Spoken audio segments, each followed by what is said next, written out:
Do que Arelli.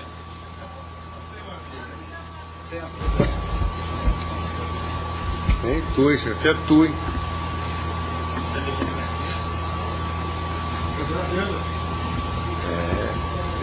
Coisa brava, coisa tá feia. Bom, tá na Bíblia que você tem que saber a verdade, que a verdade te libertará.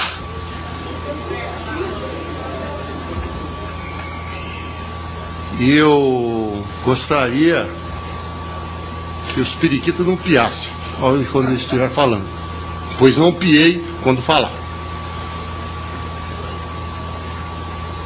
Está também na República de Platão que se o povo não pode ter um comportamento de sanidade se a ele não for mostrada a verdade. E neste país nós tivemos exemplos maiores, muitos por sinais, de gente que até entregou a vida, morrendo às vezes, pela grandeza e pela constituição da nossa nacionalidade. A Maria Quitéria, os Inconfidentes, a Sora Joana Angélica, a Bárbara Eliodora lá, que acabou nos seus últimos dias falando sozinha pelas ruas de Vila Rica como se fosse uma louca.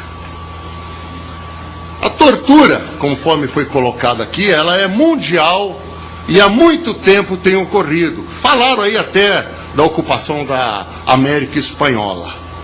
Eu acredito que um bom exemplo de tortura é o caso daquela Tânia, que enfrentou os nazistas na Segunda Guerra Mundial. Os nazistas pegaram a Tânia, torturaram a Tânia, e quando ela não confessou nada, ao contrário de muitos que confessaram, e não levaram um tapa na cara, aqui no Brasil, deduraram, na verdade, denunciaram, na verdade. A Tânia, quando puseram a corda no pescoço dela, ela falou: vocês não vão conseguir enforcar 1 milhão de russos. O sonho da Tânia era o sonho de liberdade, como era da Joana Angélica, da Eliodora e outras mais. Hoje, fala-se aí que a presidenta eleita foi torturada. Muito bem. Qual será o sonho da presidenta eleita que foi torturada? A Tânia não falava uma palavra e deixou para a história só uma injúria aos nazistas: vocês não vão enforcar 100 milhões de russos. Com certeza, senhoras e senhores presentes, e eu vou pedir uma salva de palma à presidenta. Quando ela estava sendo torturada, ela gritava: olha, tortura, mas um dia nós vamos ter mensalão. Tortura, que um dia nós vamos ter uma imprensa comprada e negociada.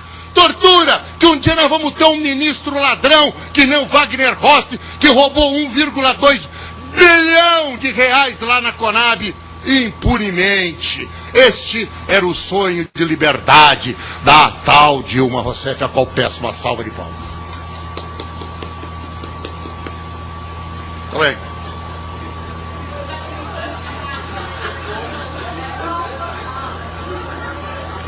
Vai ver que criaram. A verdade dói quando vem. Eu pediria que fosse respeitado como deputado e que houvesse silêncio na galera. A palavra, deputado Fernando Queralera, para concluir, tendo tempo. E que, se fosse o caso, o senhor até os colocasse para fora, se não souberem se comportar como gente grande. Depois. Muito bem. Muito bem. E as autoridades estrangeiras aqui devem ficar sabendo que aqui no Brasil criou-se uma comissão de anistiados. Ou seja, tem um tal de Greenhalgh, que por sinal ouço falar que a Erundina, deputada correta e séria, proibiu ele de entrar na prefeitura em São Paulo quando ele foi vice-prefeito dela. Tamanha desonestidade desse cidadão, se é que posso chamá-lo de cidadão. Tem um negócio muito bom de qualquer um entra nessa comissão de anistiado e recebe lá um dinheirão para o resto da vida. É para isso que vai ter comissão da verdade? Olha, estão falando aí, criticando o Médici, né? Infelizmente o ministro precisou sair correndo daí. Saiu a francesa. Mas presta atenção nisso, gente. Olha o que eu vou falar aqui. O Palocci era um pé de chinelo lá em Ribeirão Preto. O Wagner Rossi era um pé de chinelo lá em Ribeirão Preto. Hoje são dois milionários que são até banqueiros em questão de 10 ou 15 anos dessa tal democracia que foi implantada aqui no Brasil. Que na verdade é uma cleptocracia, a República dos Ladrões. Ou será que algum dos senhores tem alguma dúvida disso? E eu não recebi sequer uma salva de palma. Quer dizer, se eu falo isso em qualquer outro estádio, eu sou aplaudido. Aqui escutam assustados. Com certeza, porque como dizia Rui Barbosa, é muito bico, é muita teta, e está todo mundo pendurado, se postando de democrático. Senão me assusta muito a presença da promotora, procuradora, aqui nesse local. Você não deveria estar andando os corredores aí, pegando os traficantes que estão aliciando o deputado para votar o bingo hoje à tarde. Estão comprando deputado a peso de ouro para deputado se vender para o crime. A senhora deveria... Estou ofendendo. Se nós estou ofendendo. Estou dizendo, qual que é a função dela? Ela sabe a função dela. Então ela sabe. E ela tem todo o respeito dessa presidência aqui, correto. Como respeitamos as suas palavras. Certo, mesmo correto. Divergindo. Seguindo em frente, caminhando e cantando, né? Vocês lembram? Pois é, né? Acabou nisso que vocês estão vendo aqui. Diz uma pessoa muito querida minha, que quando Napoleão passou numa sinagoga, ele viu os judeus chorando lá dentro. Aí ele perguntou para o general dele por que aquele povo estava chorando. O general foi ver. O general chegou lá e disse que os judeus estavam chorando pela morte do rei Davi, há mais de 2000 anos atrás. Quer dizer, um povo tem que saber o seu passado sobre o risco de deixar de ser povo. Mas o povo tem que saber, por exemplo, que na guerrilha do Araguaia, o Genuíno dedurou. O Genuíno denunciou os colegas dele. Muitos morreram lá, porque aqui era uma guerra estabelecida. O Brasil tem que saber que o Vladimir Herzog se enforcou porque ficou com vergonha quando denunciou os colegas dele.